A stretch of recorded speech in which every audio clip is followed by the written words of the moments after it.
But then, there are some smaller companies which are working very niche, work. Now, I want to mention one company. My exposure to data center has been, coincidental. We had to build our own data centers in some cases. I got the opportunity to build these data centers. But Schneider and ABB is obviously, they are leaders. So I will show you one, picture will help you to understand, what goes into building a data center before we install servers and, other actual IT infrastructure. And general plant manufacturer are basically, as I said, Carrier and Blue Star are the two, big names. Hello friends, मैं हूं अमिताभ और आपके सामने मैं फिर से हाजिर हूं एक नए अनाउंसमेंट के साथ about a new property on Sadhan, and that is Sadhan podcast. A lot about investing is knowing about the sector. So that's why we are bringing up sector expert into this podcast. He will explain everything with a basic, simple canvas so that many people who are new to this sector can understand it at deeper level and can make some returns out of these discussion we will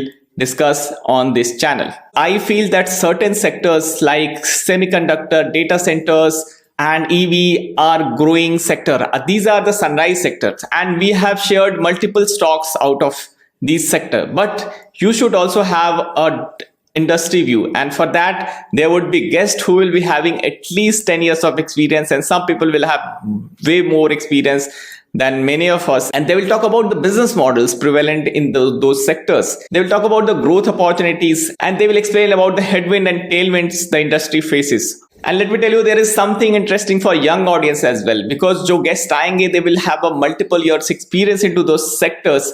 So we will ask about how to make career out of these sectors, because these sectors are growing sectors and they will attract new talents and new professionals. So we will ask questions which are suited for younger audience who can understand this sector and can possibly make a career out of these sectors. So if you're serious about learning and learning about new ideas, learning about new business models, and if you're passionate about investing, then this is the place. This is a long form content podcast where you will develop deeper insight into these sectors which will help you grow as an investor. So I welcome you all in the episode 1 of Sadhan podcast, where we are digging deep into data center with an expert of this center who has developed multiple data centers in his past experience. So let's hear from Dinesh.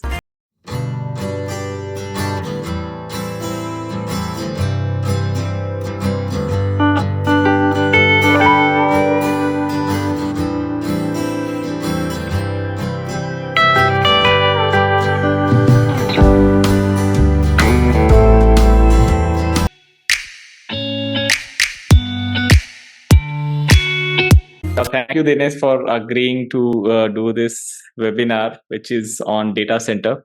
So I'm really happy to host you on Sadhan. This time I'm bringing an expert on this channel. I'm really happy that you are already part of Sadhan community, and I'm bringing some people who have deep industry knowledge about certain sectors, and they are running from the market, but they have something more to give to market, and that knowledge is of much value, and particularly that matters to me, to market, and I assume to Sadhan community as well. First of all, I welcome you in this webinar where we are going to talk about data center, and I'm really excited to have you on board, who you as a professional have a lot of experience of managing data and data centers. So we at Sadhan would like to know about your approach when you decide on going about data center. When you look at this sector, what thoughts comes into your mind, and particularly if you have some companies where you have special insight in terms of them as a customer, or they are your supplier. So that's the whole agenda with which we would like to start this discussion with. First of all, I would like you to introduce us about yourself and your way of working, how you have grown as an individual, as a professional, so that we can understand you better. Yeah, sure. My name is Dinesh, and I have been working in IT infrastructure space for more than 20 years now. Okay. So my journey has been into IT infrastructure, and coincidentally, I have had the opportunity to work, or to, you can say, build captive data centers for the organizations where I have been working. Like, as of now, I'm working with a healthcare organization who has multiple hospitals across North India. and Central India. Before that, I have worked in telecom organization as well, and some BFSI organization as well, and IT organization as well. So my role has been into IT infrastructure, and since IT infrastructure, basically work in data centers. So my exposure to data center has been, coincidental because of this factor, right? And there have been, some requirements and regulations, because of that, we had to build our own data centers in some cases. So that was the reason, I got the opportunity to build these data centers. Though these data centers were not, as big as, you will see in case of, these IOTAs and, controllers and all that. They are basically the data center, service providers who work on commercial. Those are not the captive data centers, basically. There are two kinds of data centers, right? One is, as I said, the captive data centers, which organizations, build for their own usage, right? And we will also talk about, why they build, right? And then another type of data center is the large scale data centers, which provide services to other organization where they can host their servers, right? Okay. So in that case, what happens is, that service model is called co-location. Okay. That means, they provide you the rack space and power, whatever power you ask for, and they charge according to that. That's a very complex way of charging. Basically, it all depends upon how much rack space in terms of rack unit you are taking from them, then per kVA power pulling, then a number of ports, and then interconnect charges. Internet charges means that you have to have obviously connectivity with your office.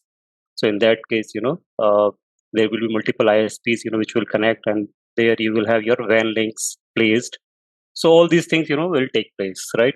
Then the same data centers are used in sometimes by hyperscalers, and sometimes hyperscalers. When I say hyperscalers, means Google, Amazon, and Azure. So they can decide to build their own data centers. If the demand is huge in a particular region, or they can decide to lease the space, or take the space from these data centers companies like controllers, and there are multiple others, Toyota and Extra, and there are a few more, right?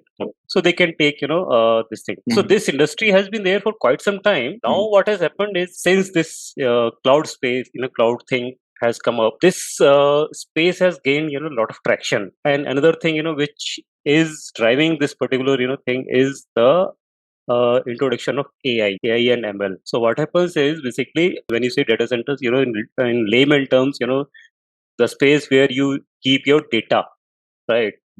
And from the beginning of computing, when this computing started, long back, the computing was centralized, right? In 80s, it started to decentralize. That when PCs introduced by IBM and Microsoft, and then a lot of computing was also were happening on outside the premise. That means on your desktop or laptops and all that, right? And a lot of data is also residing on your desktop, laptop, and then obviously on the data centers, right? So now this computing is in a way again getting centralized, right? Centralized because of introduction of virtual desktop infrastructure, VDI, as you can, and then the virtualization of computing, virtualization of storage, and multiple other things, right? And so then obviously, I would like to pause you here so that audience can totally relate to what you are saying. When you say virtualization, does it mean digital twins, creating digital twins, and creating replica of somebody's, and what we are doing is a part of virtualization, like Zoom meetings also part of virtualization. Yeah. So when you say virtualization, it's a very wide term, basically. But when you say virtualization, that means you are creating something, simulation of a hardware machine, which was specific for some function, and you make it as a software, right? So that becomes like software defined infrastructure, right? So that means like a network switch or network router or server, which you would have seen probably a physical picture of a server, that okay, this is how a server looks like, right? Now with the help of virtualization, you can have multiple server residing on the same physical server, right? Similarly, you can have multiple virtual switch on the same, infrastructure. Similarly, you can have, storage, basically multi-physical boxes of storage combined together and presented single, virtual storage. So this is about, having a software layer, which is doing this orchestration and, providing a layer which is basically interacting with the hardware layer underneath hardware layer and providing you the functionalities, which you would have taken from a physical box.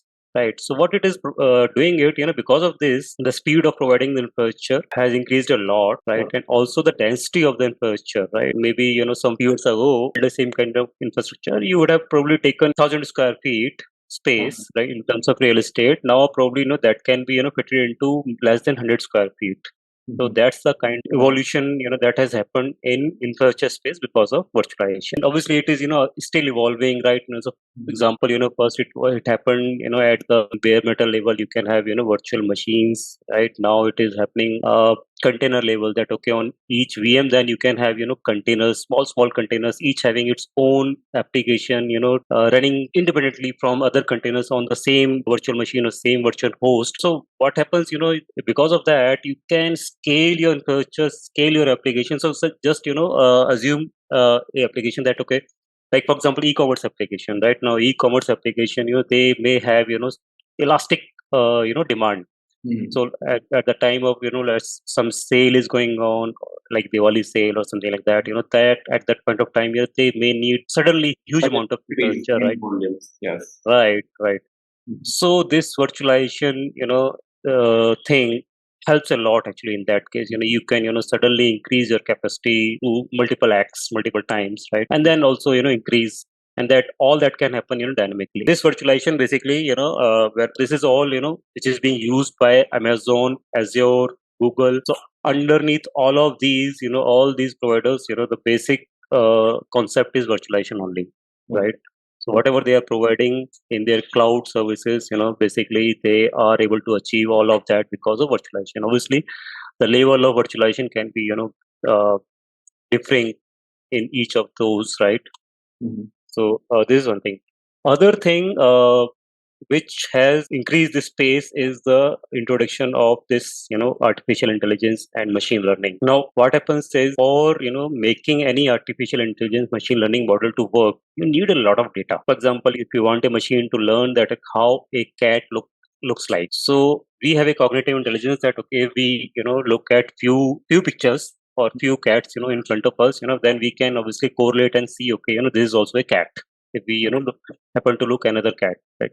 Machine obviously cannot do. That's why it is a artificial intelligence, not natural intelligence. So if we want machine to, learn that, okay, this is a cat, right? We will have to provide it lots of pictures of, different kinds of cats, whatever possible way, whatever different species. So lots of data. And machine learning is basically a model which works with a snowballing effect, right? So you build a snowball and then you roll it down, right? And as it roll down, it gathers, more and more snow, and then the ball becomes, bigger, right? And that's how it happens, right? So as I said, to make any artificial intelligence model to work, you need a lot of data, right? Now, to host all this data, obviously, and if you are a startup, right, and you are working on a concept or on something, where it makes use of artificial intelligence, machine learning, then you need all these, infrastructure, and probably, you need at a very high space, at very high frequency, right? And then you may have to, increase that capacity all of a sudden, and may have to also, reduce that capacity all of a sudden, right? So doing this all, it's not possible actually for a startup, and not only a startup, actually, even for a, middle budget or middle, kind of organization, or even sometimes even, from the Indian standards, say even larger organization, they may not have that, kind of capacity or even the expertise to, manage all that and install all that, right, in their own, data centers.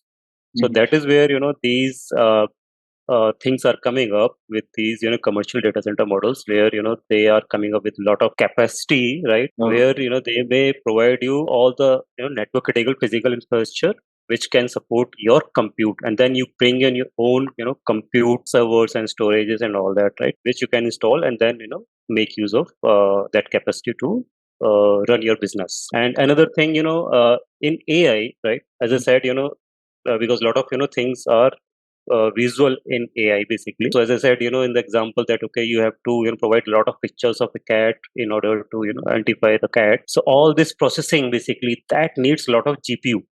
Now GPU is obviously different than CPU. CPU is something where you can you are running some code or some application, and it's you need a CPU basically, right? Where you are not actually processing any graphical data. GPU is something which basically consumes and process basically graphical data, and for that CPU is not enough, and there the GPU comes in, and that's why Nvidia probably everyone would have heard about that, and that company is going like anything. So why? Because Nvidia is one of the pioneer in this space, who has been building these GPUs for actually all these use cases basically, right? So if later on this metaverse kind of thing becomes a reality, which is still in a conceptual stage, then again this GPU will come in a very very big way. Now this virtual reality kind of things, a lot of projects are happening on virtual reality, and then this Apple product one recently they have launched some visual, some pro kind of yeah. So that is again one of the example, right? So a lot of work is happening on this part basically. So because of these reasons, space is getting a lot of traction, right? Now that does not mean that every organization will need it, right? So for example, my organization, I'm in a healthcare, right? I'm in a hospital right now. We don't have scarcity of space to build a data center, which for our need, which will not be that big a data center, right?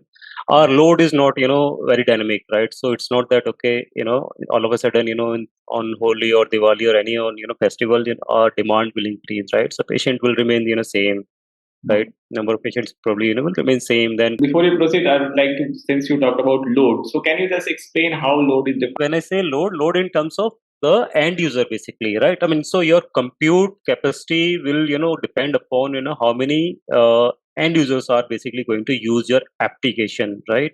Whatever application basically you are providing, right? So more number of users are going to use, right? So for example, Google is search engine only, right? So it's just a small page. If you open it, google.com is a search engine, right? It's a small web application on prima facie, but behind that for every search, a huge lot of computation that goes behind it, right? To index all the possible websites which are available in the world across, scan through all of them, then index all of them, and present them. So if you would have seen that okay, whenever you search something, the result comes in like less than a second, in 0.00 something seconds, right? So provide such kind of response with petabytes of data. It, you need a lot of compute capacity. Correct. Right? So but that's something which is for Google, right? For you it may not be. But for smaller organization or for normal organization where this dynamic capacity requirement is not there, right? I mean, their load in terms of how many users are going to be accessing your applications across the year, in daytime or in night time. If it is not changing a lot, and you can manage the infrastructure in terms of heating, I mean power, cooling and all that, then probably some organization will be preferring to have their own data center, right? As we do. And there have been cases where some organization have brought their infrastructure back from cloud to their own data center. So in nutshell, the right model that will be going there is a mixture, will be hybrid, where they will have some workload on cloud and some workload running in their own data centers, right? So for example, if they have to do some testing, they want to run some tests, they want to have some UAT environment, development environment, which is not required round the clock, and which is something which can change all of a sudden. Sometime they may need some capacity, and sometimes they may need 4x 5x of that capacity, right? So in that kind of environment, obviously they would prefer to have those kind of load on cloud, right? And which is something static, they will prefer to have on in their own data center. Can you elaborate on what kind of load would go to cloud and what kind of load would go to enterprise data. Let me give you example, right? O365, you would have heard about Office 365, right? O365, Teams and Zoom, that we are, talking on, right? So these are things, so maybe 5, 8, 10 years back or 5 years back, even, 5, 6 years back, people used to have their own, MCUs, which is, multi-party conference, devices, and their own hard codec. Hard codec means a device, where video codecs are there, and your camera and mic and speaker, all of these things are there, right? And with the help of MCUs, they used to do this video conferencing with other people, right? It was not possible for every small organization to afford that. Similarly, like Office 365, this is mailing, it needs, it is required for mailing and collaboration. Teams is also clubbed with the O365, right? And then Office and all that, right? So again, for smaller organization, it is not, possible to manage their own, email servers basically, or, collaboration servers, right? And sometimes when applications are available, in this way, these are called as, application as service. So there are three types of, offering in cloud, basically: application, software as service, which is application as service, right? Then platform as service, which is basically for developers, where they get the environment and they can, use that environment to develop their own applications, right? And then infrastructure as service, where you will get the infrastructure, and then you can use, you can lift and shift your application from your cloud, your own data center, to the cloud, right? So wherever it's not feasible for companies to build their own application, right? Or probably it will take a lot of time. But let's suppose if they want to build their own ERP on SAP. So building that in their own data center, it will take a lot of time, right? And also the expertise needed for that is also something which is not easy, right? So it is easier to take SAP HANA on cloud. Similarly, O365 is similar, right? Many other application, the CRM. There are few things which almost every organization needs, right? So CRM is that, ERP is that, right? So for CRM, Salesforce, provides you a platform where you can probably start within a week or so. If you want to, do that in your own data center, probably it will take, at least 2-3 months. So that time you get, so you get, a lot of, time saving, and also the effort and expertise that is needed, you can, avoid that, because obviously for all, not every organization it is possible to, afford, that kind of expertise and those, things. Right. So for those kind of organization, it makes a lot of sense. Specifically, the startups, right? Startups, they don't really want to commit the, funds they have in the capex, right? So it is obviously better to go, in a opex mode, right, rather than capex, right, and use that fund into something else, right? So for those kind of organization, it makes a lot of sense.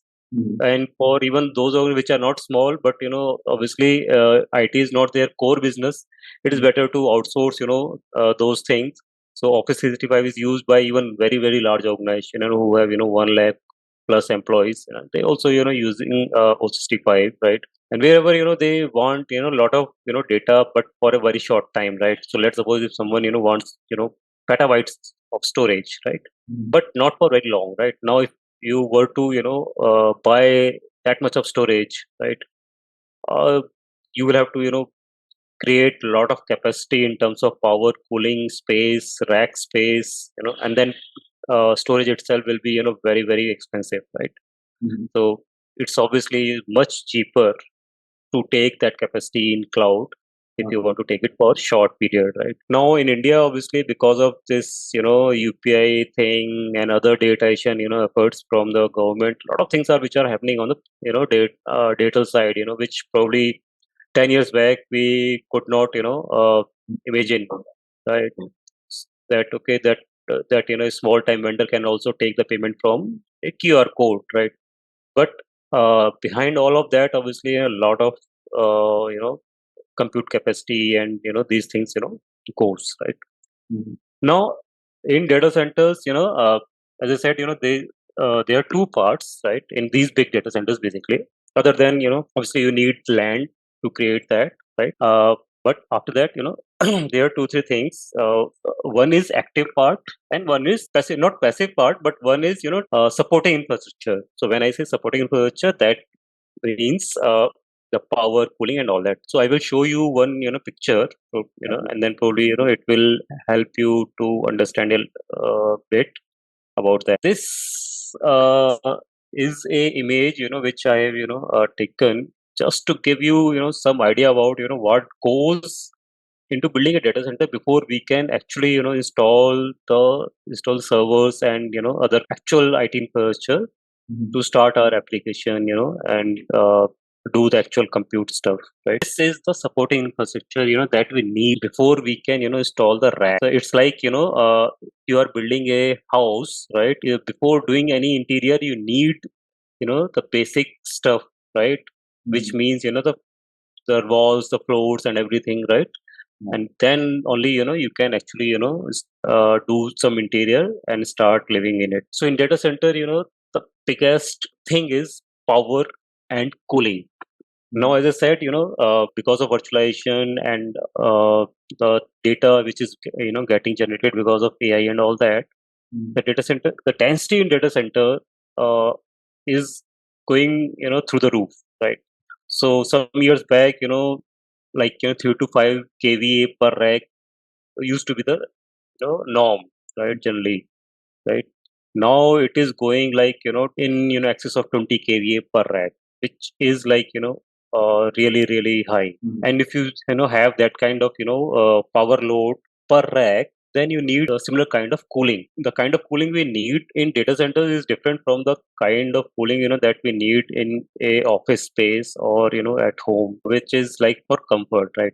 Here in data center, basically, we are dealing with complex and sensitive electronics, which is susceptible to the environmental factors. So here we need very precise control on temperature and humidity, right? So that's why, it is called, precision air conditioning rather than just, HVAC. Since, there's a lot of, cooling which that we need, right?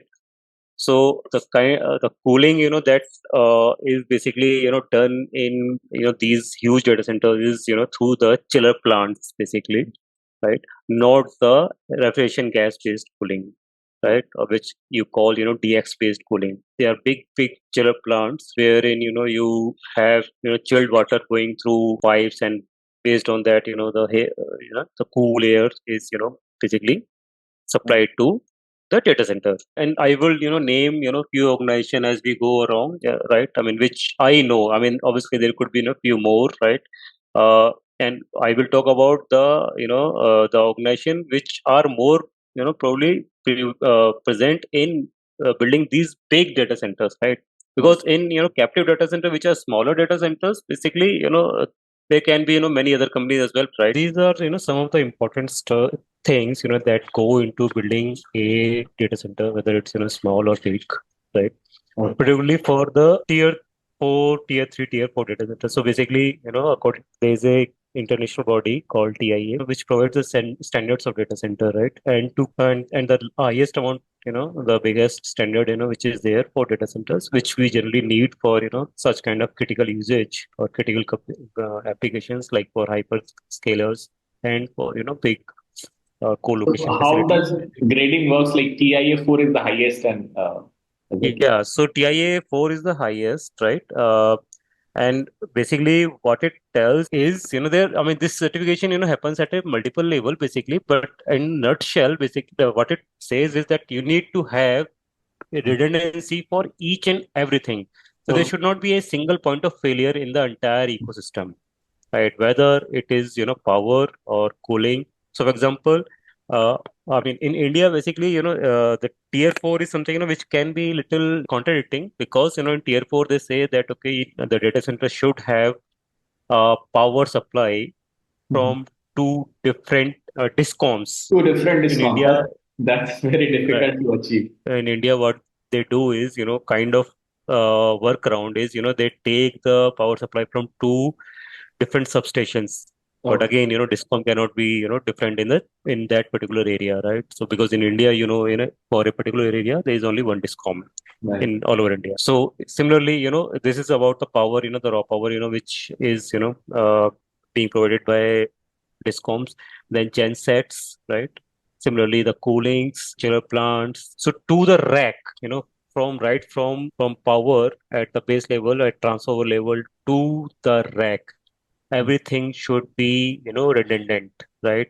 There should not be any single point of failure. If one thing goes down, then also things should remain, things should, play, without any impact, right? So whether it's network, whether it's, power, whether it's cooling, whether it's, anything, that goes into that.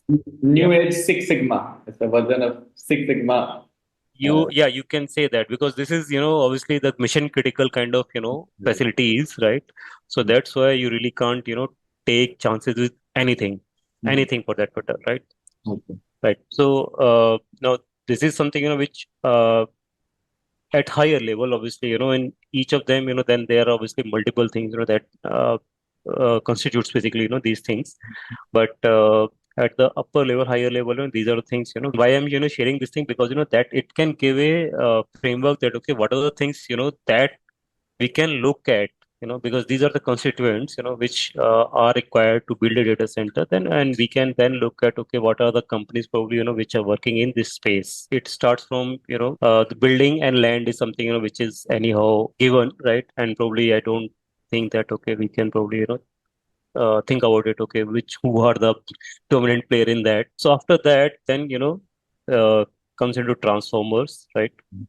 Gensets, right? The wires and cables, right? As I said, the cooling, the fire. Fire is a big, risk in data center, right? So there are, very sophisticated systems to detect the fire and to suppress that fire, right? And that fire suppression is also different compared to any other, facility, because that suppression system it in a way that, okay, does not harm the people, who are working in data center. If, any fire happens, right? So for example, if you release a CO2, right, it can kill the people, whoever are working in the data center at that point of time, right?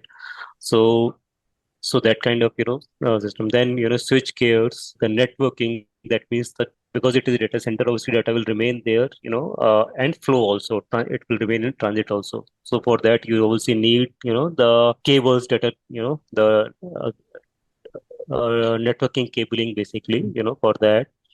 And then obviously to contain the fire, if, if there is any, chance of, of fire, then we need to contain that fire in that, particular area, so that, yeah.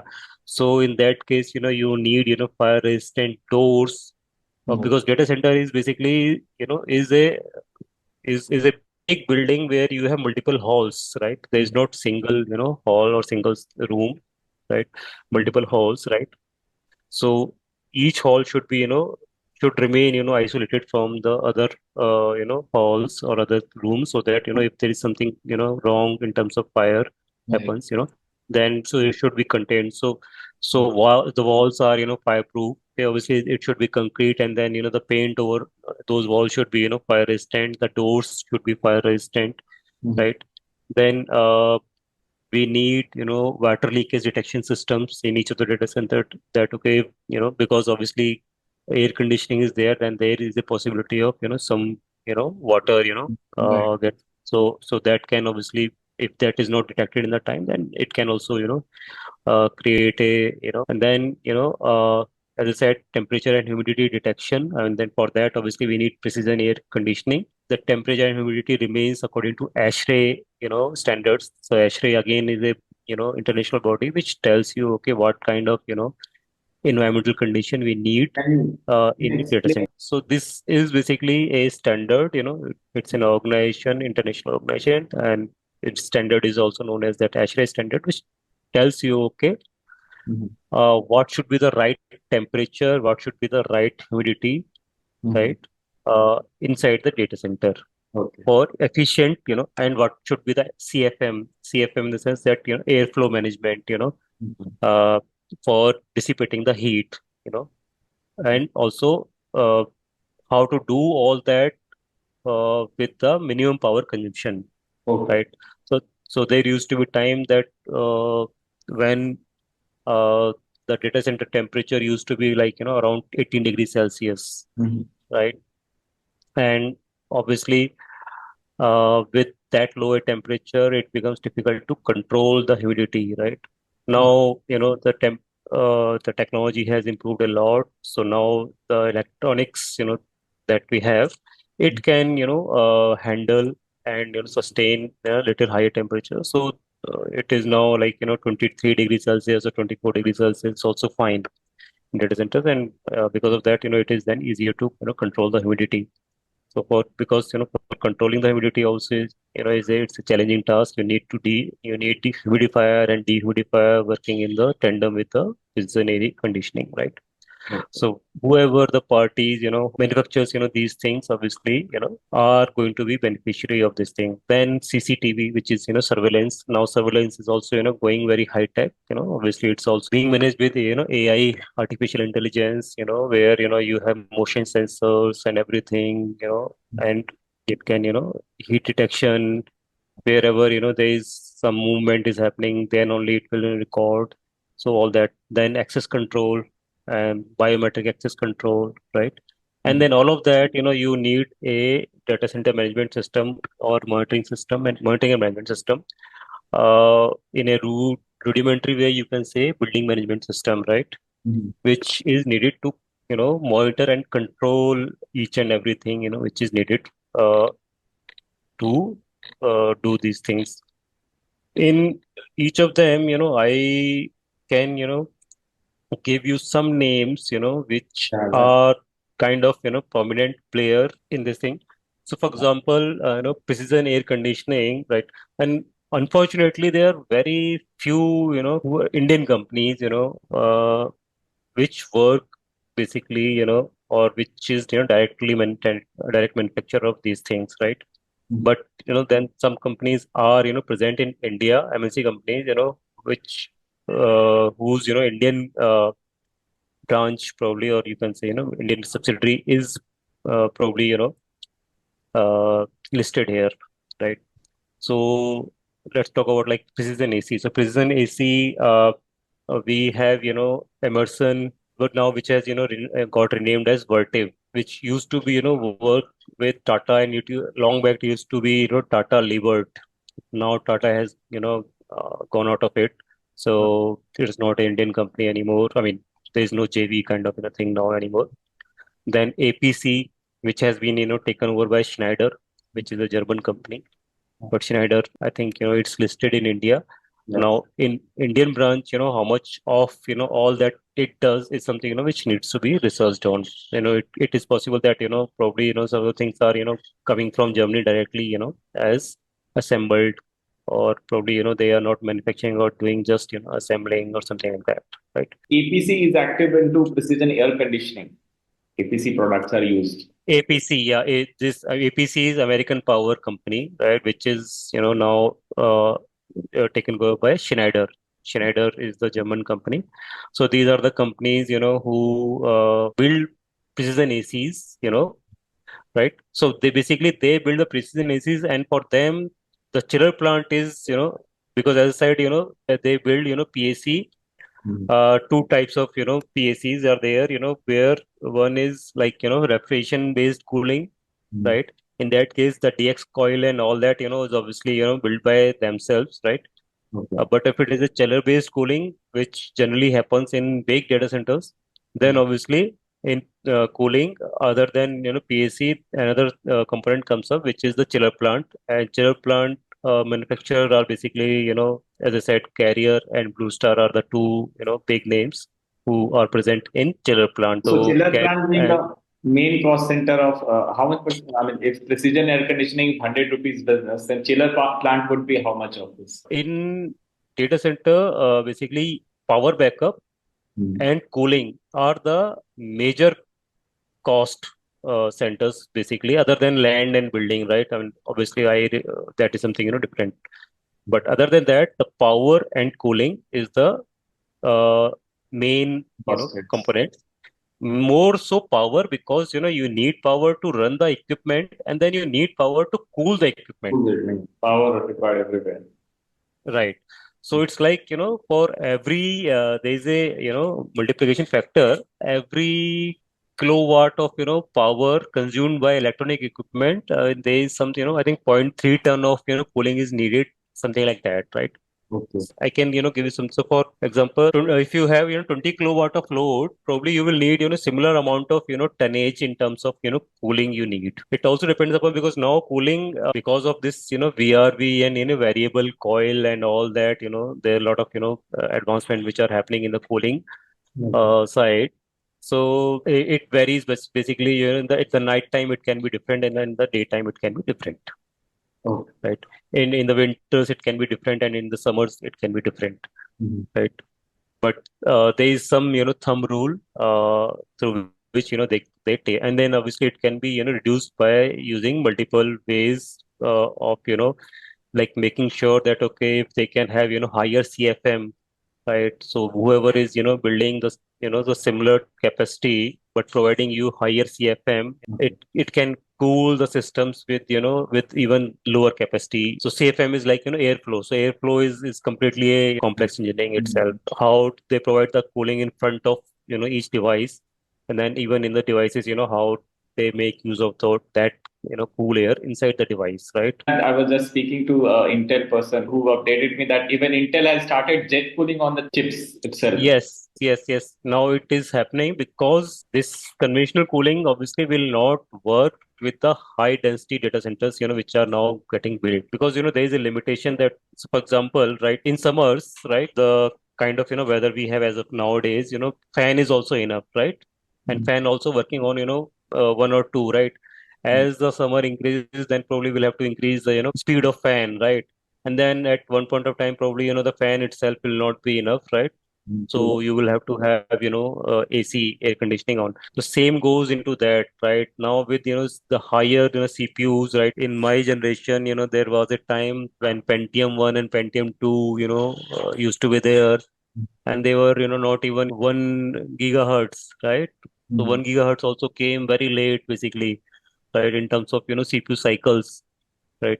Now it is, going above 4 gigahertz in many cases, right? And this is only about, CPUs. GPUs is something, which is again a different kind of, thing. So in our time, when we used to have this gaming, so 256, Mbps was, more than enough. Now the graphic card are coming up with a memory itself, like, 12 GB. Now 12 GB, and that memory is a different kind of memory, basically, the, like, RAM is also like, now DDR3. So in DDR3 with compared to DDR4, it is, working on much higher channel speed, and the channel capacity is also, much higher now. So all these, advancement and technologies is obviously, creating a lot of heat, a lot of heat. So that's why you need, different kind of cooling systems for such kind of data center, right? Uh, so, but how much of, that will be needed in all of the, data center is something, which is a point, we yet don't know, because, that kind of, density will not be there in each and every kind of load, right? As I said, it is probably will be there for telecoms kind of, workload, or for, AI kind of workload. For others, probably, if they are taking co-location capacity, they are, installing their servers in these data centers. But they are using, this enterprise application, which are like ERP, CRM, mailing and whatnot, right? Where they are probably, they don't need, that kind of, density. So this will be, kind of mix where you need, that kind of cooling or not. Follow up on since you touched upon the co-location part, and in terms of power density, if as a general rule, as a layman, I can say that co-location would have a lesser power density, generally speaking, than the enterprise. Yeah, the co-location service, taken by enterprises organization, right? Okay. For organization like normal doing normal business, some manufacturing or some whatever, probably, they are doing, or PFSI organization or any other kind of organization. But if that co-location capacity is, has been taken by some, hyperscaler, right? Organization, who are providing, these services, which infrastructure as service or software as service, or, platform as service, for them it will be higher. So there are, Google and Azure and AWS, they have not built their own data center at every place, right? So for redundancy, like for example, in their terminology, they have a region. In region, they have availability zones, right? So India is a region, like for example, like in India, then they will have availability zones, right? So availability zone is like, they have like Mumbai as primary zone, and then they probably have, Hyderabad as another, availability zone. And whoever wants, this kind of redundancy, that all the data will be replicated from Mumbai to Hyderabad, so that, if anything God forbid, if anything goes, wrong with in Mumbai data center, then they can, that can be run from the Hyderabad, the applications and all that, workload can be, run from the Hyderabad data center, right? So they can have a arrangement where, one availability zone, they can have their own data center. In another availability zone, they might, take the capacity as a co-location, service from some other, data center provider, Correct. right? So So if that, I'm just thinking from a business point of view. If let's say Amazon has two data center, two availability zone in Mumbai and Hyderabad, and if they have to serve to Calcutta, then they will have to get a lease on somebody who is selling the data center there. So that way, right, right, hyperscalers right. would also own co-location and would also own their own captive unit. Exactly, exactly. So it all depends upon, the scale and the, and the demand basically in that particular area. And that, because obviously they would want their data center to be, nearer to the load basically, right? So in Mumbai, probably, there is a higher chances of, everyone having their own data center, because, Mumbai has most of our, these kind of, need is basically from coming from Mumbai, right? So example, all the big financial institutes are there in Mumbai, right? So, and BFSI is something, which is a major consumer of technology, along with telecoms, Mhm. right? So Mumbai, if, they were to, have, these, in like, Calcutta, so they may not have, that many, No. suitors basically, or they may not have, that much demand actually coming from the, companies. So they may, go for this co-location. So if someone has, like 1 million square feet of data center, at some place, right, they can take probably 100 of racks depending upon, their requirement. And they can, and later on, if, that demand, goes up, they can probably scale up, in that data center only, or they can decide to build their own. Okay. So it's like, testing the waters as well, right? Because, obviously, I mean, our country is very diverse, so it cannot be, same in at every place. PSC and, the cooling part is done, right? Like now, fire alarm system, right? Mhm. Fire suppression system and fire alarm system, basically. So Honeywell and Siemens are the major player here. And again, both of them are, I mean, Vesda, another fire. This is, very early smoke detection, and alarm system, right? For that, there is a company called Xtrails. So there are two kind of alarm systems, right? One is obviously the normal alarm system, which basically, which work on the temperature. Vesda is, very early smoke detection and alarm, right? Okay. They Vesda work on smoke, right? So Mhm. if there's any smoke, right? So before, what happens, in case of fire, before, fire reaches a point where, it produces the temperature, the kind of temperature that can be detected for, creating the alarm and all that. Mhm. In the initial phases of fire, there is smoke, Yeah, the right? And same. not much of The alarm. saying. The saying goes that when there is smoke, there is a fire. So the saying. Right, right. Exactly. So the thing is that, necessary to detect the smoke first, so that it can be, if there is any fire or there is about to be a fire, then we can detect the, smoke and put the source of fire, So VESDA is the system actually basically that is used, heavily in, such kind of facilities, right? And as I said, X-Trails is one of the manufacturer, which, manufactures these things. Okay. Then, as I said, the fire suppression system, that uses, the gases to suppress, right? So the gas which is used majorly heavily, and this, keeps on changing basically, because these are inert gases and in green gases, which cannot, harm and to machines and to human, right? So that's why these are obviously very expensive gases. So nowadays, the gas which is used is Novak. So Mhm. Novak I think, Novak 1230 is the latest one, right? So numbering, keeps on changing probably with the advancement that happens basically.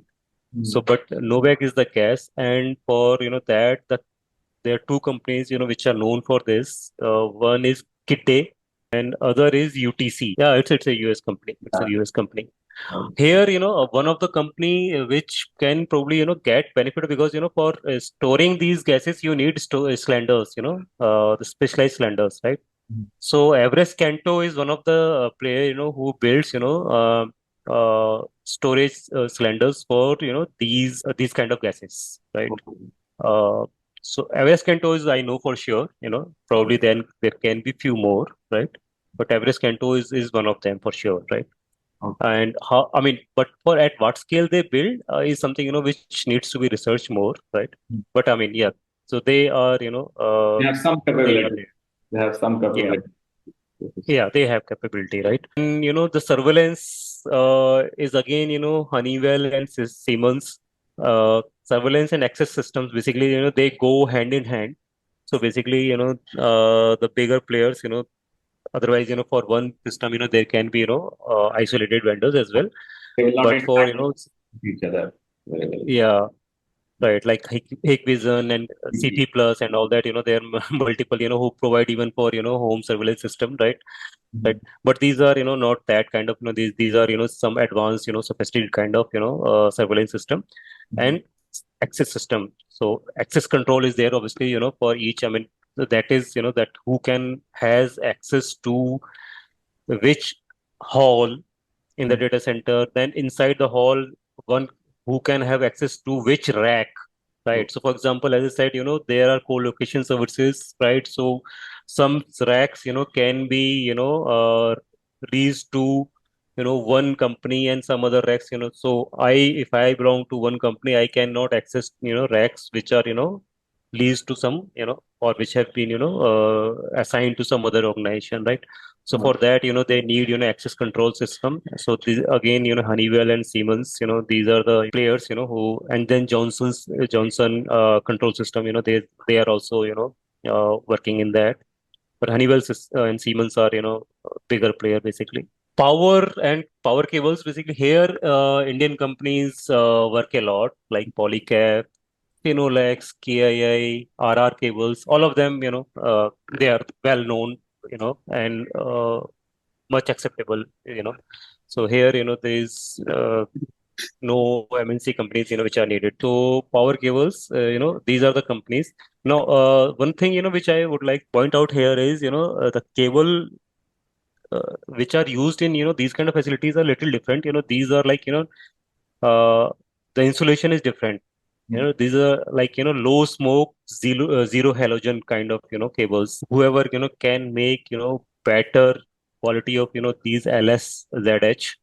So thing is that, if let's suppose, there's some fire, and this insulation burns out, right?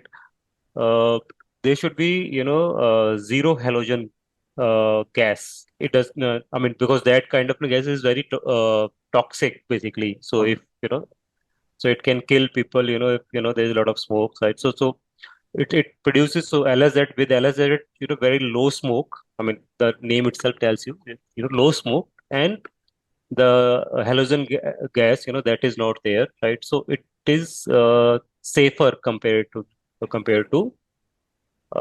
normal cables, which you may, find installed in, other office spaces or at home, from the same, manufacturers, right? But I mean, Indian manufacturers work there. I mean, there is not a problem, in at least, in the cable part, Okay. right? So the Then, beneficiaries name, if you can just talk about. so many beneficiaries may, Polycab, Mhm. uh, RR cables, KEI, Finolex, these are the well-known names, which are preferred basically. Because, these names are basic, whoever, build these, data centers, basically they themselves don't know anything about that, right? I mean, they are just, they have some land parcel at a very good location, right? And then they want to, make use of that, right? So these recommendations go from consultants, Right. consultants and the PMC companies, right? PMCs in the sense that project management companies, right? I mean, whoever do these big projects like L&T can be one of them, right? And there can be multiple others as well, like JLL or what CRE, and there's the multiple other organizations. Again, there are multiple MNCs companies. Office Right. contractor and all. Office contractor and all likes of them are there. Right. And consultants, obviously, they build the specification and all that. So whatever brand, they choose, right? So these are the basically brands, which they like. They also play safe, right? So Right. thing.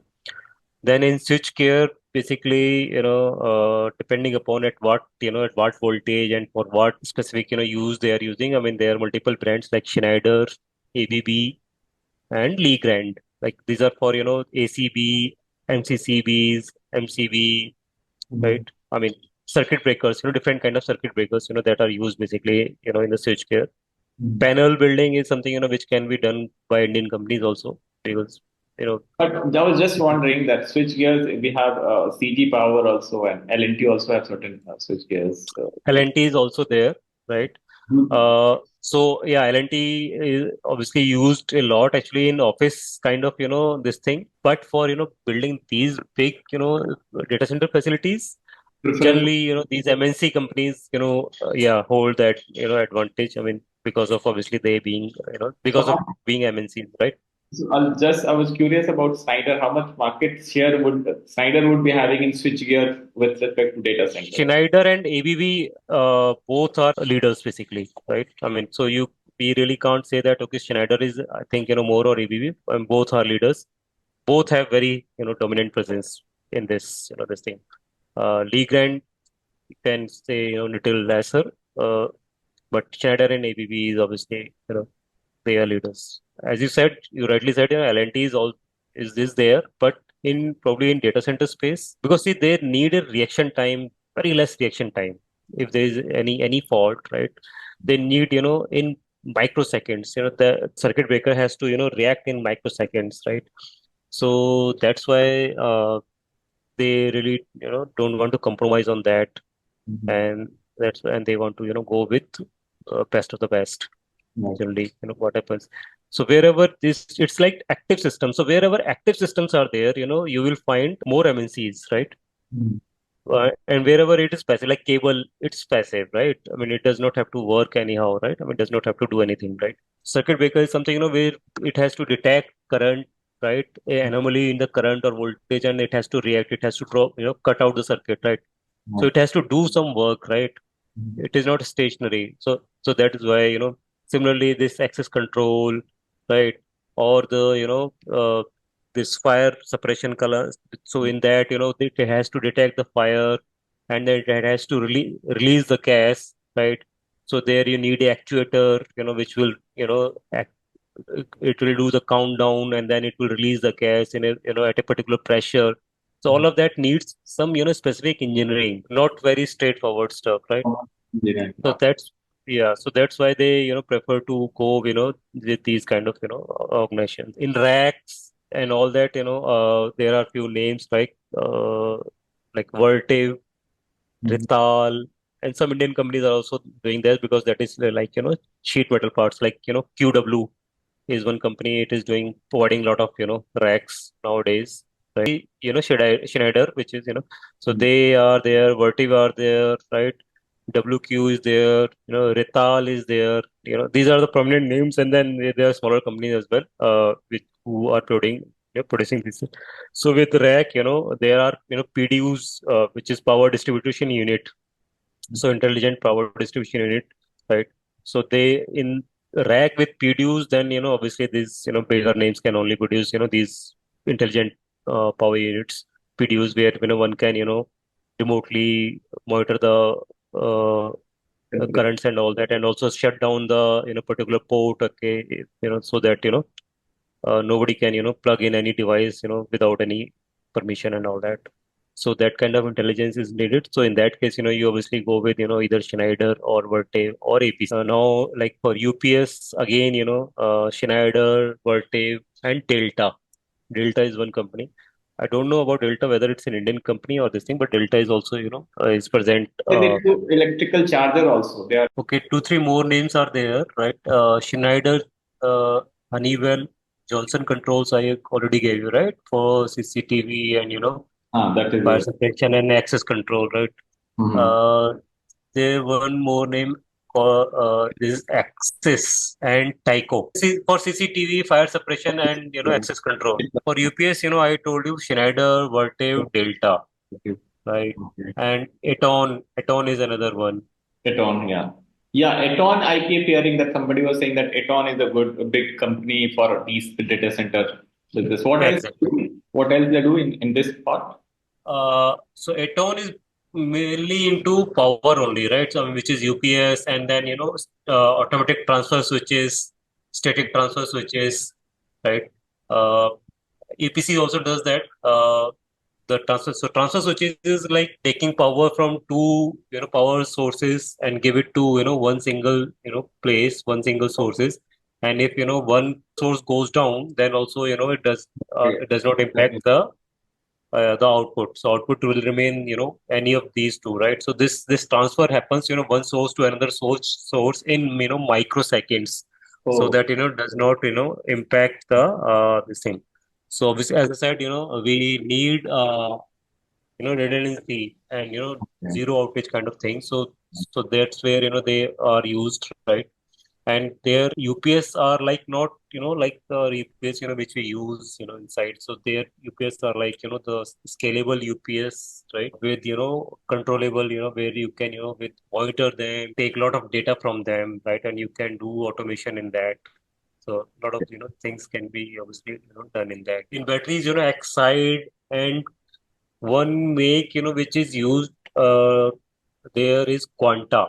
I mean, so I was also not aware of this Quanta, so I got to know about this thing recently. So Exide is obviously one of manufacturer which is used. So in data center basically this lithium ion battery is not used much because obviously they are expensive, right? So lithium ion batteries are basically used where you need mobility and you need lightweight, Okay. right? So there can be some cases where you need some kind of power backup within the data set within the rack, right? For some specific use cases.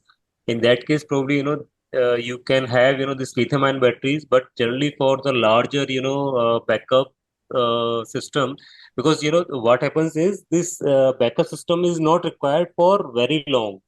Mhm. So it's like, at the max for 10 to 15 minutes. Why this is, is needed because, if let's suppose the power is coming from the raw power supply from Discom Mhm. and, that feeder goes down, right? So that backup is needed till the time generators are, all started.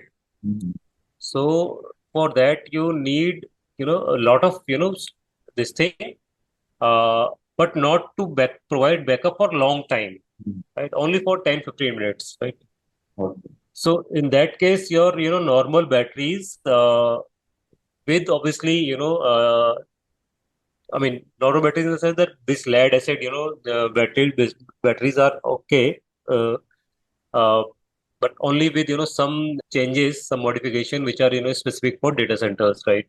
Mhm. So that it can be stacked together, so that because they are uh, stalled one in a way that okay this is vertical real estate space is used more and more, right? So Right. that way they are are manufactured. So their form factor and few other things can be different, but manufacturer these are the two manufacturer which are generally there can be few more, right? But these are the prevalent manufacturer which I have got to know. These are the few things which Indian manufacturer can also supply, Okay. This is right? passive part. Right. So, like powers and cables, this is also something which we don't. I mean, there's no MNC needed for there. In gensets, Cummins is obviously right. Other than Cummins, there are two more manufacturer which are having good presence. One is Kirloskar, and other is Jackson. Jackson. Jackson is a partner actually to Cummins to a certain extent.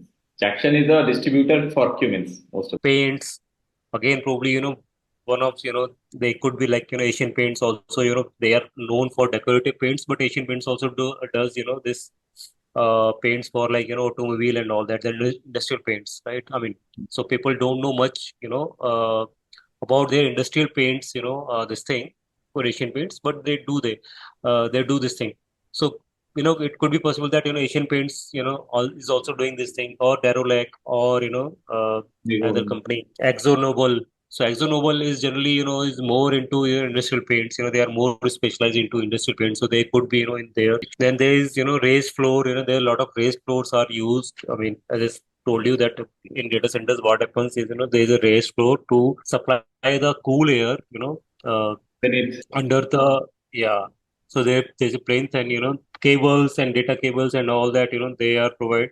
So Unitile is the manufacturer, one of the prominent manufacturer for, manufacturing these raised floor tiles. I mean, this is the major manufacturer, right? In data cabling, there are, three, I mean, small time manufacturer are also there, but the reputed ones are, three. The market leader all across the world is Comscope. And then there's a company called Simon. Okay. And then there's a company called Pendute. So out of that, Simon is, building their, plant in India, right?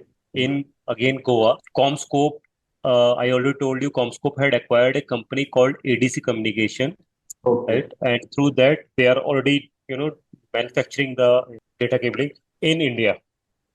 So that is something I had, seen in later sometime, I mean, off late only, Okay. that whatever Comscope cables are, are being supplied nowadays, you know, there, you can read the manufactured by ADC Communication. And ADC Communication is a listed company in India, which has been acquired by Comscope, right? Okay. So they can be a good, beneficiary of this.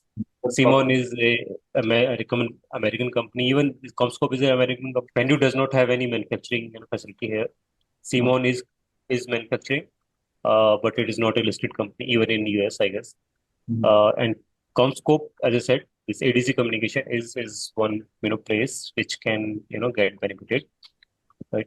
So as we, because, obviously, as this, lot of data is being generated, they will, that also needs, lot of, bandwidth, move around, right?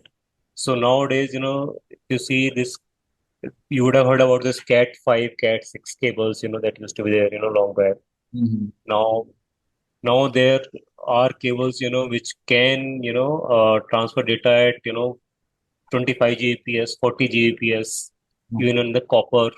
Fiber, can even hold, more. So obviously this company can be, one beneficiary in that. So data cable And that, analysis and is different from normal this RJ45 which we get in house for if Geo comes with a data cable. So how different it right. is with optical fiber setup? So There are two types of, data cables. One is obviously fiber, and other is copper, right?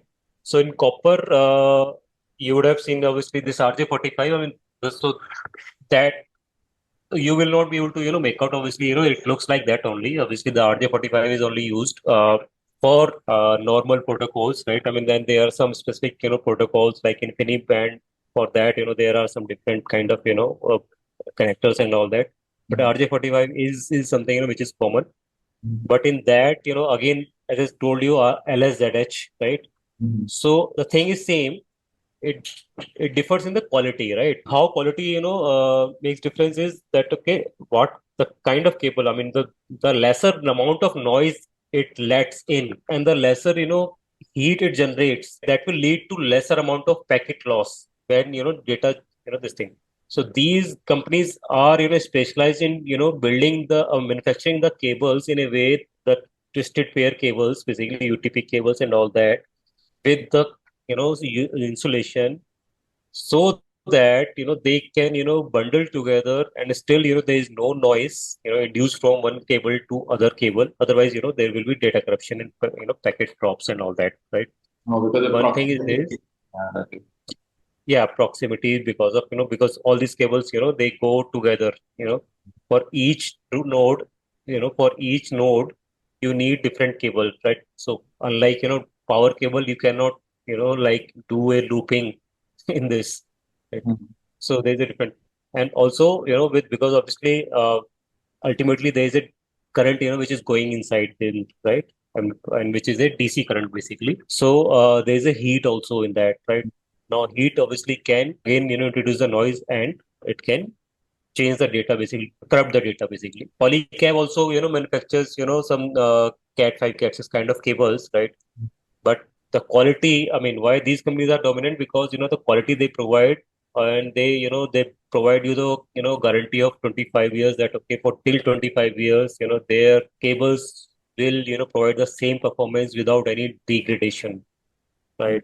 So that's the kind of, problem. And they do their own, they provide you certification, they do their own, testing Mhm. after, that, okay, till what meter, how much, signal strength you are getting, inter which, decibel, they measure in, dB, decibel, this thing. So they can, obviously go, till higher length, more length, Mhm. without any, degradation in the performance, without any degradation in the, packet, I mean, without any packet drops and all that, right? So Mhm. this is about copper. Mhm. Now, in terms of fiber, fiber basically, most of the, for all over world, basically, the dominant player is basically Corning. The Corning So, Glass, the US company, Corning Glass. right, right. So what most of the companies, do, they take basically, from them, and they do some value addition, and, do the branding and all that, and then, supply. In fiber, probably, they, yeah, in even in that, obviously their quality will be better than in any Indian player. If any Indian player is, building that, probably D-Link is something, who probably, maybe manufacturing, even fiber and copper both, right? And there can be, few other, like as I said, Polycab is producing, copper data cable. I don't know about fiber, right? But even, all the companies, obviously they will, again, these MNCs, they do provide better quality, right? But ultimately, all of them, take from Corning glass. To Okay. some extent can be different, but Mhm. Corning glass is the, undisputed, king in this segment basically. Okay. Into fiber cable side. Into fiber basically, into And how fiber. much percentage, like if what is the distribution across fiber and copper in a data center typically? It actually differs, nowadays, fiber is, increasing more and more. Reason being is, fiber can provide you, the more bandwidth, Mhm. with, less degradation. So that means it can carry more bandwidth, up to higher distance. Mhm. So, for example, there is a limitation in the copper cable of, like, 100 meters, copper data cable, right? Mhm. In the fiber, because fiber, the data, travels in the form of light, it So, can travel at, till much higher distance, right? There are two kinds of, fiber, like multi-mode and single mode, right? In multi-mode, it can go up to like 500 meters, mhm. right? The single. In single mode, it can go up to, like, in kilometers, right? Five to 10 kilometers, Okay. right? And then there are, dark fibers, which can even, go even higher, right? So it all depends upon the diameter of the cable, basically. So lesser the diameter, it is more difficult it is to, manufacture them. Okay. And there, the quality comes into play. Okay, so the bigger name will, obviously command a premium. But yeah, still, copper is still, used, uh, very prevalent in a conventional data center. Copper is much more than fiber. So up to 10 gig connectivity for each server, 10 gigabits per second. Mhm. Copper is, is used quite a lot, right? More than 10 gigabit, then, fiber is used more, right?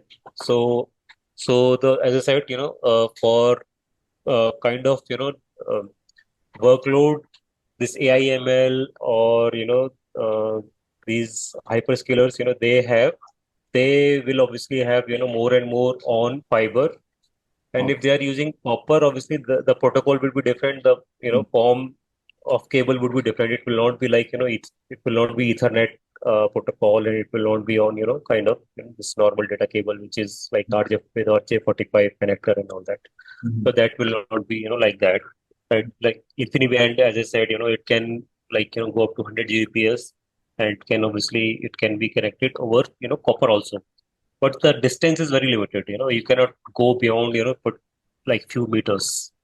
Right? So if you have to cover, just for few meters, right? Then you can, even use copper cables, right? With a different protocol, right? But I mean, obviously, it depends upon, what kind of use. So if, let's suppose, a normal organization is taking something as a co-location, they probably will not use it, right? But if hyperscalers, they are taking it, then obviously, they will use, their fiber uses can be, higher compared to a normal organization. As I said, it depends upon, users to users. Incidentally, I want to discuss about, so when we say, uh, data center, right?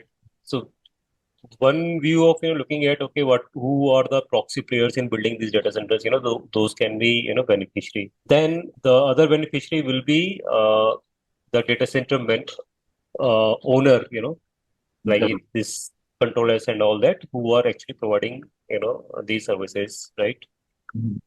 Third will be like, these hyperscalers, right? Now in hyperscalers, most of the providers are basically, again, MNCs, right? There's Google, Amazon, Azure, or Oracle. These are the bigger players, right? But then, there are some smaller companies which are working very niche, work. Like, I want to mention one company which is like E2E Networks. Now this Yeah, so this E2E networks, what they do is, they don't provide each and everything, right? What these, hyperscalers provide, right? So they do very niche. What they say is, that, okay, we will provide you only infrastructure as a service, right? No software as a service, no platform as a service, right? But we will provide you only infrastructure as a service, but at a very, reasonable cost, right? And what happens is, their service are used by many, startups for their non-production workload, because obviously they need, quite a lot of capacity even for, doing the development and doing testing, load running, right, before moving it into production, right? So what the thing is, okay, ठीक है, we will, go to, AWS or Azure for our production workload, right? But we can probably, do our testing and load running and all that on a smaller player, which is providing, much cheaper rate and giving all of that, right? So one of the good thing, which I have seen, with E2E networks is, they do, despite being a smaller company, it's a very small company, right? And they don't even have their own data center. They have, taken, probably, some 100 racks from like Controls or NetMagic. I don't remember the name. I think, but what they do is, they change the generations of their server, right? Like now, like, more and more GPUs are coming up. So they are, coming up with, G capacity for, this GPU, because, a lot of workloads, what they're getting is for this AI/ML use cases. So they have, refreshed their, infrastructure for that. Then, they have, done R&D on their own, because, they are already using, open source, softwares for building their cloud services, right? So there, they are doing things for, failover and redundancy, more and more, uptime, and they are providing all these services at quite a, substantially, lower rate compared to all these big names, right? And many, I mean, in the past, many companies like, Zomato and many other, some unicorn, they have, some of them have become unicorns as well. So they have taken their, services either for testing and development and, doing the load testing, or even for running some small part of, production environment in their, this thing. Or if the company is just starting up and they don't have, till they have got this venture capitalist funding, they don't have, that much of funding, and they want to start it out. They also take, services from them. This is one niche company, then there could be, few other companies who are, uh, providing software as service, right? Building, something on, on top of these hyperscalers and then providing that stack as service, right? So, what is happening is nowadays, this like new gen, right? Or nuclear software, all of them are coming into software as service, which is subscription model, right? Rather than, having, perpetual model that, okay, sell it, one time and then if they take AMCs, it is fine. If they don't take it, then fine. I mean, yeah. So nowadays, I mean, what they do is rather than, so they want to have this annuity model, right? And every day, and they will, do so that doing that is obviously much lucrative in the so any company which is providing their products, which is a product company basically, and providing their product uh, on cloud as software as service, so those can be beneficiaries, right? I mean, given that their product are good enough to sustain, because there are a lot of competition basically. Do not understand one part that they were themselves before data center come up. I mean, if we for a moment we keep aside data center, they themselves were on a tailwind because of the unit, because of the economics. Because software as a service is the cheaper version of their whole enterprises setup. So that is the mega Right. trend. Or the data center, how is it playing alongside it, or how is it changing for them? So how it is changing is that, for example, new gen, right? Now, so new gen, is providing document management system with workflow, right? Now, if some organization has to, procure that, just like, Office 65, right? Or like, HANA, SAP HANA, right? If they want to, deploy that, a smaller organization want to deploy that, earlier they could not afford, that, right? And even if they could, right, the implementation time, procurement time, and implementation time was very long, right? I mean, these kind of projects obviously take, 6 months to 1 year, or maybe, sometimes even more than that. And that has to be obviously, the customer has to, build the capacity in their own data center. If they don't have, data center, then obviously they have to, first build the data center and provide all these things, and then buy the servers and all that, install that, and then take the software from them. Then they will take professional services from again new gen or some partner of new gen. They will install all of them, then integrate with other applications which is inside the data center. So obviously in enterprise, what happens, no application runs in isolation. All of the applications basically in are working in an integrated mode, right?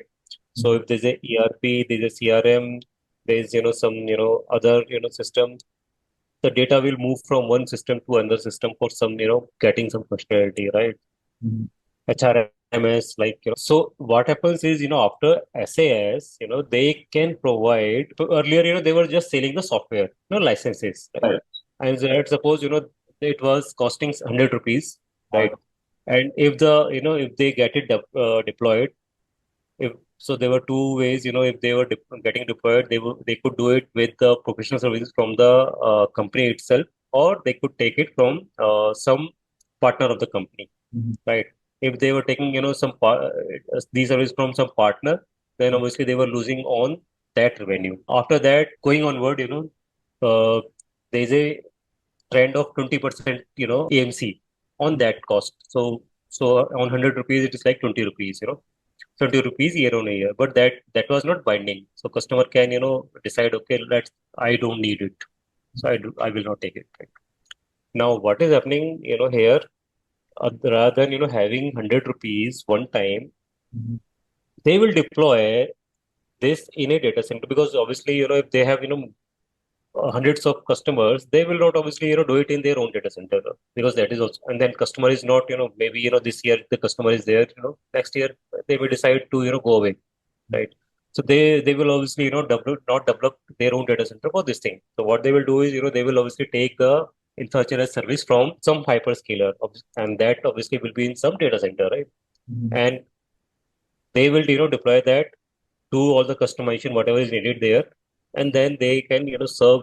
So this lead time is much smaller for the customer. They can, hook up with the, such kind of companies, and their service can be started, in much lesser time. So compared to 1 year earlier, it can go, in 1 month or, 1.5 months and all that, right? So customer don't have to build anything on their premise, right? They don't have to build anything on their premise. They can, reduce the capacity, increase the capacity as they get new orders, right? And they are, building that application stack in the cloud in a way which can be, customized there.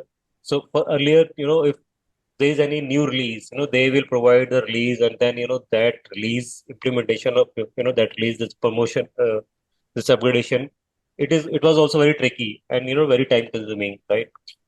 Here now they can do that upgradation there itself. This entire supply chain becomes very easy because everything is centralized, right? They will upgrade this in the data center, and that upgradation will be applied to all the customers, whoever they are. Yeah. So for example, O65 now, O65, there is a, for example, there is a version of, Office 2022, right? For 22. Later on, the new version comes up, right? Whatever new version comes up, right? That will be available to all the customers of O65 automatically. So they don't have to do any installation, or the mail server, they don't have to do any installation on their part, in their own, in their premises. So the similar kind of, advantage is there with, this software as service. If any of the company who is providing any software which is niche, and they have some leadership actually in that, right? So for example, one of the companies is Zoho, which is an Indian company, but it is not a listed company. But they are, obviously one of the beneficiaries. They have many products, which are actually quite niche, and, sometimes even market leader, or one of the, market leaders. Nucleus is a old company in BFSI segment. They have, some very niche, products in BFSI. So BFSI is obviously, as I know, is one of the sector, who use a lot of technology. So there can be multiple companies. It's just that, I mean, one have to do a lot of research to find, such companies. Uh, that's not a easy part, and obviously tracking them, that okay, now they are, getting the recurrent revenue each year. Their number of customers, is it increasing or decreasing or stagnant, and all that, because it's a very competitive space. Value chain would benefit. Yeah, just a follow up on E2E. E2E is also doing the same. Office 365, they do. So Office 365, it is like SaaS, right? So Microsoft is providing, all kind of thing, right? These. So when I say cloud, in cloud, there are three things, as I told you, right? One is, infrastructure as service, platform as service, and software as service, right? So Microsoft, Google, these all, provide all three stuff, right? You can, use their software as it is, which is like O65, which is product, you can use as it is, right? This is software as service, right? Then in platform as service, which is like, if you want to develop your own software, .NET framework and .NET, environment, or Java environment, or whatever you need, they will provide you, and you can develop your software, test there, run it, run the load, right? So that you can get to know, okay, how much load it can, how much scalable it can be, right? Or infrastructure service, so that, you will take, some virtual servers and all that, storage and all that, and you will install your off-the-shelf application there, right? So that is infrastructure. I mean, they will provide you servers, software-defined infrastructure, basically, and then on top of that, you will install your application, and, then make use of it. So this E2E networks, it provides only infrastructure as service. Okay. Only one thing, right? These two things, because other two things are much more complicated. Basically, here you need much more expertise, right? So yeah, so software as service, you need to have some product which is, solving some problem, right? A very niche problem for a company. Platform as service, is where you provide a platform where they can develop their application. Where that means, you need to have your own, language, Right. right? .NET or Java, you provide that, and then, someone can, build their application on top of that. Right. So that is something which is not, easy to do, right? This is something easier to do, infrastructure as service, right? So that is why I said, that because lot of companies, they have this, use case where, there will be a lot of this startup ecosystem is there, right? Where, a lot of companies, they need, some capacity at cheaper rate to do their, startups or run their, a non-production workload, which even if goes down, right? I mean, so the problem or the risk with such smaller player is that, okay, what if my, their infrastructure goes down, right? Then my, my offering, that will go down.